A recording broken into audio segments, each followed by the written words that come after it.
Hi friends, என்னோட ஸ்டைலில் முருங்கீரை துவையல் பார்க்கலாம்ப்பா. அதுக்கு நான் ஒரு கட்டு கீரையை க்ளீன் பண்ணி எடுத்து வச்சுருக்கேன்ப்பா. அதுக்கு தேவையான இன்க்ரீடியன்ஸ்லாம் நம்ம வீட்டில் அன்றாட பொருட்களை பயன்படுத்தக்கூடியதான்ப்பா.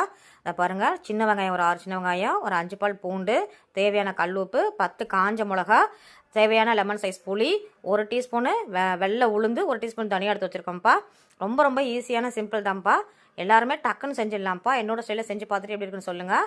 அதுக்கு வானலை வச்சுட்டு சூடானதுக்கப்புறம் 2 டீஸ்பூன் அளவு எண்ணெய் ஊற்றி நம்ம வச்சுருக்க இன்க்ரீடியண்ட்டை எல்லாத்தையும் ஆட் பண்ணி ஒரு நல்ல பொன்வரவலாக வரும்போது நம்ம வச்சுருக்க புளி சைஸையும் அதிலே ஆட் பண்ணி கீரை க்ளீன் பண்ணி வச்சுருக்கோம்லப்பா, அதையும் அதிலே ஆட் பண்ணி ஒரு கை புளி அளவு தேங்காய் போட்டிங்கன்னா சூப்பராக இருக்கும்ப்பா. என்னோட ஸ்டைலில் செஞ்சு பாருங்கள். செஞ்சு பார்த்துட்டு எப்படி இருக்குன்னு சொல்லுங்கள். ஆறுனதுக்கப்புறம் நம்ம மிக்சியில் அரைச்சிட்டு அதே வானலில் நம்ம தேவையான அளவு எண்ணெய் ஊற்றி நம்ம அரைச்சி வச்சுருக்க விழுதை நல்லா வதக்கணுன்னா சூப்பரான துவையல் ரெடிப்பா. சாப்பிட்டு பார்த்துட்டு எப்படி இருக்குன்னு சொல்லுங்கள். தேங்க்யூப்பா.